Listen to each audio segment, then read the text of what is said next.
Thank you, Mr. Chairman. I want to begin just to respond a little bit to the chairman's suggestion that our foreign policy should be indifferent to values, that there's something wrong with supporting an effort in a country where there's a particular party that is supporting one set of ideas versus another. Because if you imagine that there were one political party that was supporting free press, judicial integrity, good governance, the respect for human rights, free and fair elections, and there was another entity that was supporting repression of human rights, judicial corruption, corruption in the election system, violation of human rights, our foreign policy ought to reflect our values as a country. We're not indifferent to those things. We've come to a conclusion as a country that we will promote peace and stability around the world and the long-term national security interests of the United States by encouraging things like respect for human rights, honest elections, good governance, judicial integrity, free press. And the notion that we sort of should be indifferent to that would mean we wouldn't have any foreign policy that reflected our values as a country. And so I think in the Balkans, it's particularly important to reject the notion that it doesn't matter which of those values are being reflected, because it does matter. And I think in the issue of Macedonia, I heard from our ambassador directly about the efforts to encourage the application of the mandate and the forming of a government. I'm delighted that news happened today. But that's exactly the role the United States should play: respect for rule of law, respect for fair elections, and to be supporting the governments and the countries that are doing that work. So I think it's important to push back on this notion of indifference in our foreign policy. I think that is exactly, sadly, what we've heard from the Secretary of State a little bit, and I think it's a very dangerous direction. And so I'm happy to hear that you understand the importance of that. One thing that we heard from everyone that we met with in the Balkans was how important EU accession and NATO membership was. And I just want to hear from you, Mr. Secretary, about how you think those objectives play in the kind of long-term national security interests of the United States, the deep interest in all of the Balkan countries to be part of the EU and to be part of NATO. Thank you, Mr. Cicilline, for those remarks and also the question. Fortunately, the Western Balkans still believe very strongly in American leadership, still believe very strongly in the importance and value of joining the European Union and joining NATO. The facts speak for themselves that countries that are in NATO, in the European Union, are more prosperous, they're more stable, they have better futures for their young people. And so it continues to be a draw. And as Chairman Rohrabacher mentioned, as the prospect for joining those institutions weakens, the motivating force we have in part weakens. So we need to continue, I think, to keep these processes moving forward, both as we can encourage the European Union to continue the European project, but also to keep NATO's open door open. That has been tremendously important in helping Montenegro, Albania, and Croatia motivate themselves and their populations to make some difficult reform steps. And if I could just make one short comment on the issue of values. The Secretary of State, Vice President Pence, Secretary Mattis have all made clear to their staffs that values do matter, that human dignity, respect for human rights, for justice, rule of law, and democracy are all the important ingredients that bind us and Europe together. So I think there is high-level support, although it may not have been articulated directly with respect to the Balkans. I believe that our leadership has made clear that the values do matter and that we should be fighting for them. And my last question, Mr. Secretary, is if the United States were to pull back in a significant way from our engagement in the Balkans, do you believe that we would see a greater likelihood of the spread of extremism and a rise in terrorism? And if so, in which countries do you think the risk is greatest? I believe it is, thank you for the question, sir. I believe it is a risk if the West turns its back or appears to be turning its back on the Western Balkans, that the countries of the Western Balkans will look for other options. They'll look to either Russia or China or other powers that are providing alternatives to the first option, which is the West for most of these countries. So I think it's absolutely crucial that we continue to help them make the reforms needed, including in the areas you mentioned of fighting extremism, providing jobs for young people who otherwise will turn to less appropriate uses of their time and energies. If we don't do this, then I think we can fear that things will deteriorate, not only with respect to violent extremism and terrorism, but with regards to the economy, which, if not improved, will lead to mass migration outside of the region into Europe, but also to the United States. And if brain drain increases in that region, the problems of these countries will only get worse.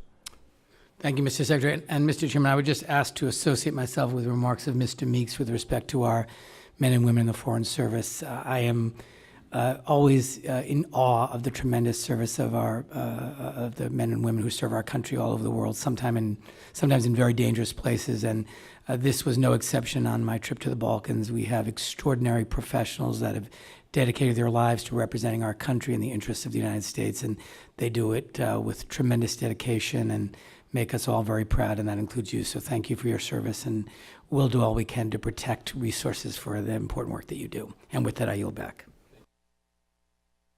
I'd like to now welcome the ranking member of the full committee, Mr. Engel, who has had decades-long interest in this region, and I know because we came in together and we were both very active since day one, and man who I deeply respect, and very happy that he stopped in and joined us at this hearing today. You're recognized, Mr. Engel.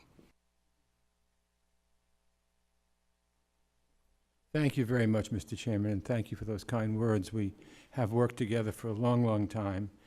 Before I begin, I want to acknowledge the Ambassador of Albania to the United States, my friend Floreda Faber. She's here. I want to recognize her and thank her for coming. And of course, I want to welcome Deputy Assistant Secretary Hoyt Yee, who works so hard and so long. Hoyt, it's always good to see you, and I'm grateful for working so closely with you through the years, and thank you for your service. I agree with Mr. Cicilline about how we are in awe of people in the Foreign Service that work so hard on what I consider a shoestring and do such wonderful work.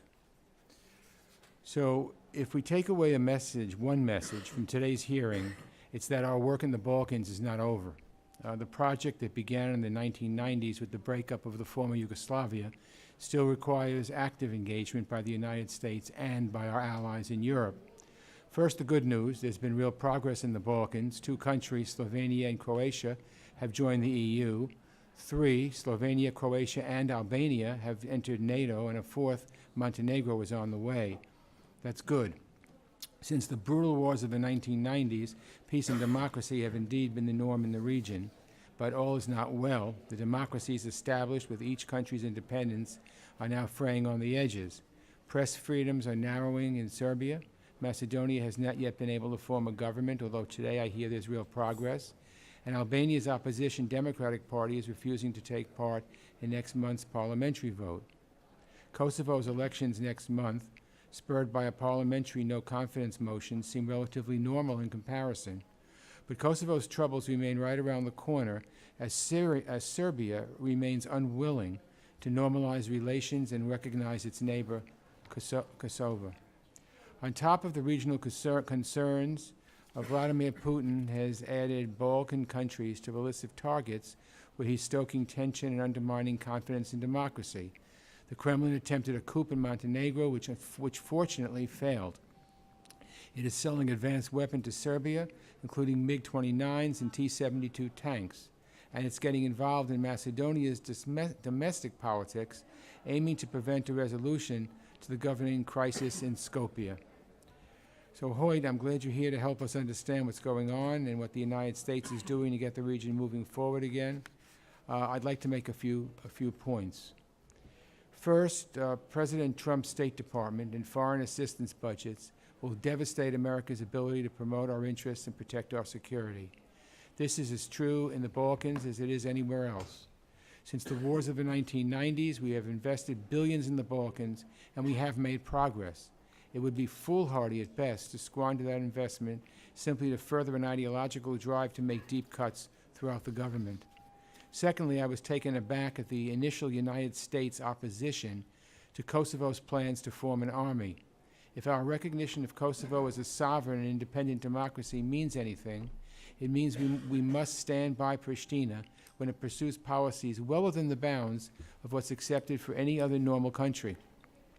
And saying Kosovo's development of a military should take place gradually just doesn't cut it anymore.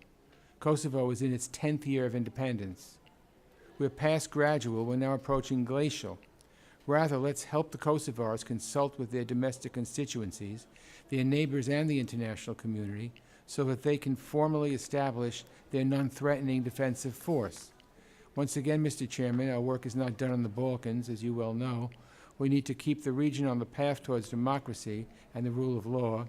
We need to continue to integrate the countries in the North American community, and we need to ensure that Europe's soft underbelly does not become a low-hanging fruit ripe for Putin's picking. This means that the United States must step up our engagement in the region and support each nation as it continues its path forward.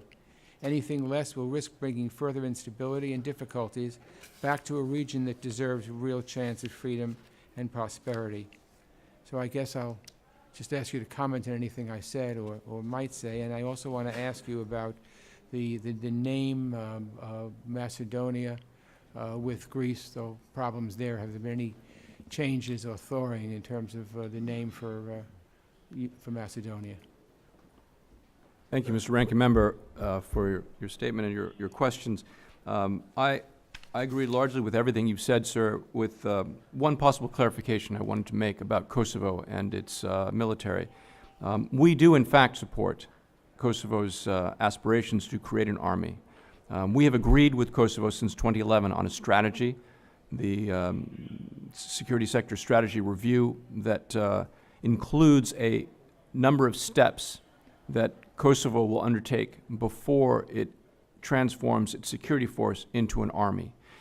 That strategy includes having on board all of the parties in the country and the government also, including the minority Serbs.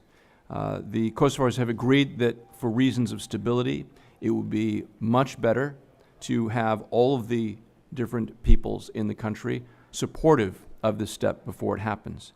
So what we're asking for is for Kosovo to follow the strategy that we've laid out and agreed together, that Kosovo honors its commitments to its partners, because after all, Kosovo is, while it is a sovereign country, also has the presence of a NATO-led peacekeeping force, KFOR, which expects Kosovo to meet its commitments. So in other words, if Kosovo is going to take any step that will possibly affect the conditions for the NATO-led peacekeeping force or for security in general, these steps need to be coordinated in advance.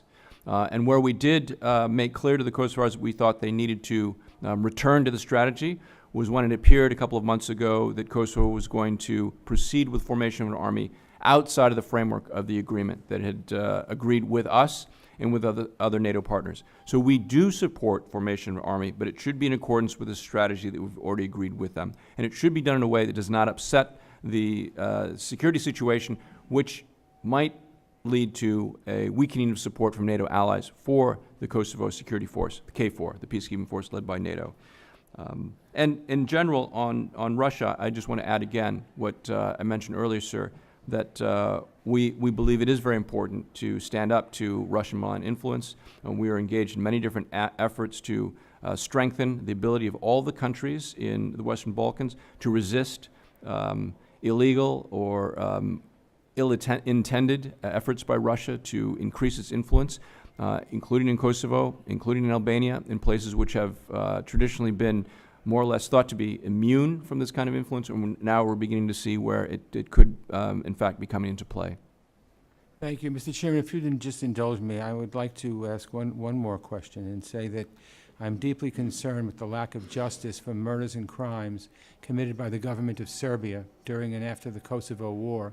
There have been no charges brought against anyone for the murders of the 3 American citizens, the Petici brothers, despite widespread understanding of who was behind them. On January 31st of this year, the respected Humanitarian Law Center of Belgrade released a dossier called The Cover-Up of Evidence of Crimes During the War in Kosovo, the Concealment of Bodies Operation, This report described mass graves in Serbia containing the bodies of 941 Kosovo Albanians, mainly civilians killed outside combat situations in Kosovo during 1999. According to the report, quote, the evidence corroborated that the decision to conceal evidence of crimes committed was planned as early as March 1999 at the highest level of the Serbian government. And on top of this, Belgrade has not brought to justice those responsible for attacking and setting fire to the U.S. Embassy in 2008. I want to know when Belgrade will face facts and bring to justice the people, including high officials in its government, who are behind these very serious crimes.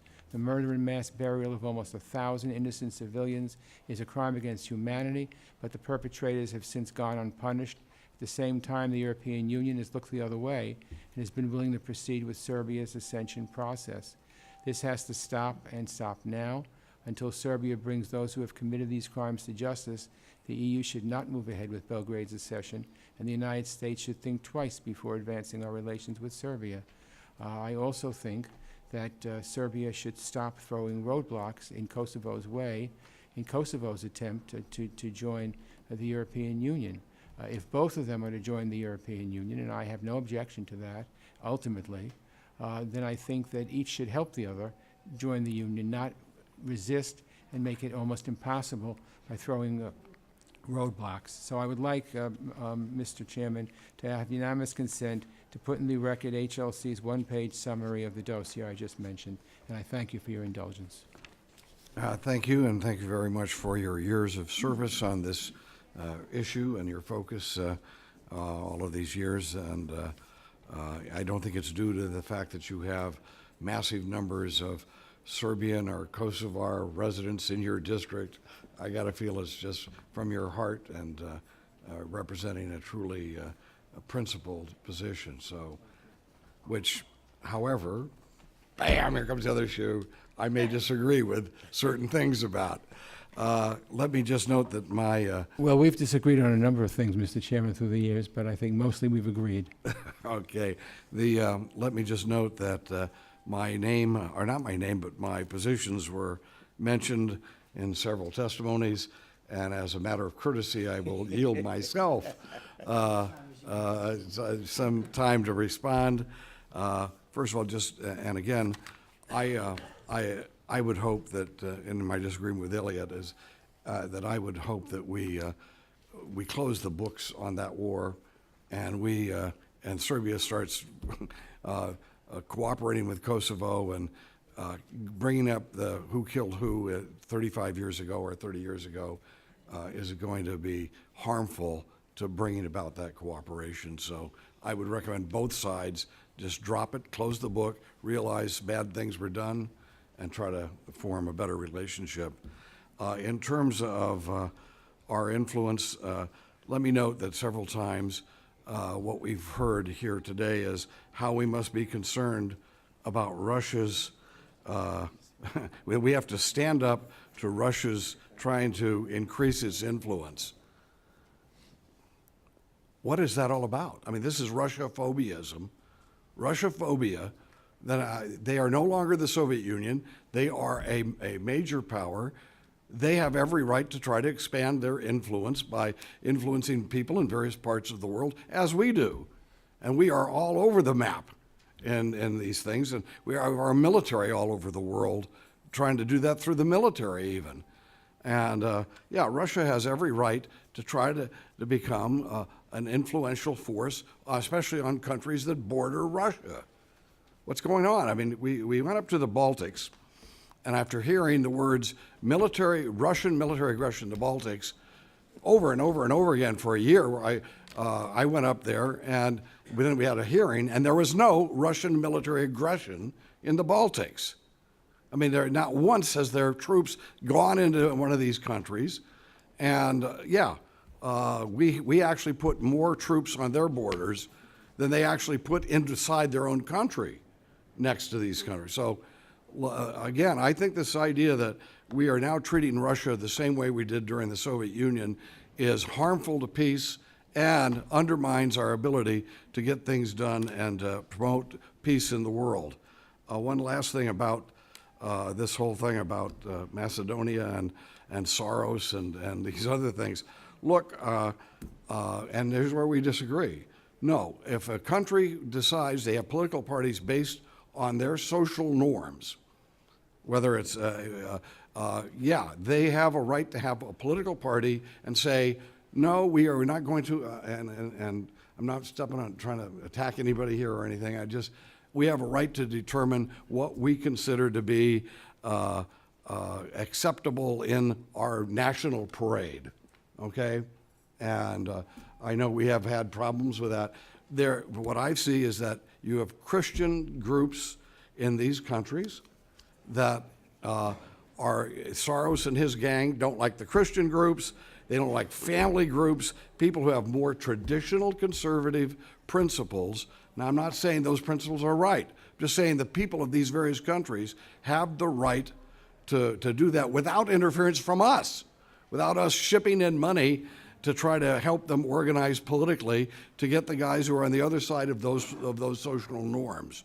And finally, let me just say that when we're talking about what really is the motive going on here, who's seeking influence about what, Mr. Secretary or Deputy Secretary, what we're going to call you today, my read of this is that what we have here is the same sort of thing that we've seen with the EU elsewhere, like what they did in Ukraine.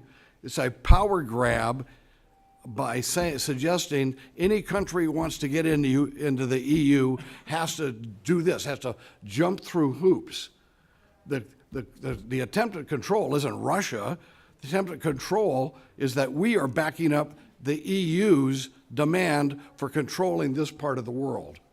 And that's what their goal is.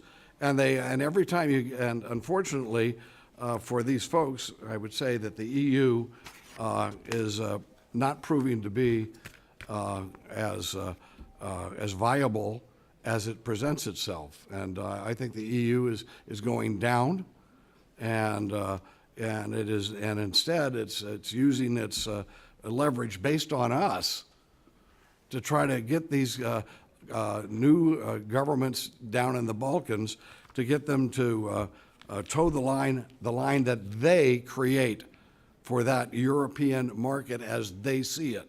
This is German bankers basically telling the Balkans what to do. And I'm sorry, I see that far differently than the Russians, as far more of a detriment to freedom than I do that the Russians are trying to gain influence on this or that legislature or this or that leader in that part of the world. However, I will, as a courtesy, give you 1 minute to refute it, then we'll go on to the next one. I just was going to ask unanimous consent that Secretary Yee may have an opportunity to respond so that it's clear to anyone who's watching that what you've just articulated is not the policy of the United States. You got it. So maybe Secretary Yee could clarify that. We actually do, I think it's important. I've traveled with the chairman and we've had this lively discussion before, but I think since we have an administration official here responding to the administration's view of that would be I useful. learned this about Macedonia too. You don't want to anyone to determine that they think you're talking for the United States government. I'm not even talking for our new president. Or a majority of the members present today. All right. Mr. Secretary. Thanks, Mr. Chairman. Thank you, Mrs. Celine. Just very briefly, I just want to say I agree with the chairman that sovereign countries should have the right to decide.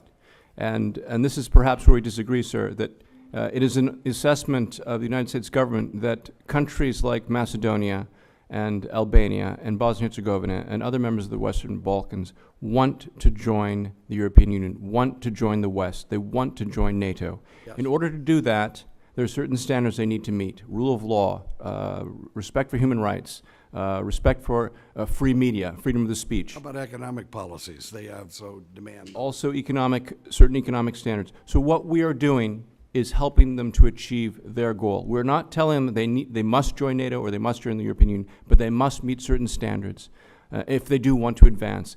Russia is fundamentally against what these countries are trying to do. That is the difference. We're trying to help these countries join the West. Russia's trying to hold them back. Okay. Thank you. And thank you, Mr. Secretary. We appreciate you coming here. And let me just note that we will be having a CODEL to the Balkans this summer, and we are all invited to go, and we hope maybe even to see you there, or at least get a briefing before we go. And we are going to, so we are watching this situation very closely, and it seems to me that what we had for so long over the years, all we've heard is the Baltics, again, the military aggression in the Baltics, and we didn't hear anything about the Balkans. And the Baltics, as we find out, is in terms of Russia, it's a locked door. They're not going through the Baltics for seasons. But the Balkans seem to be a broken door. And whichever way people are going to go in and out right now, it will be determined by what we do as a nation and what we can do to help those people there have a more efficient, effective, and free government. Thank you very much, Mr. Secretary.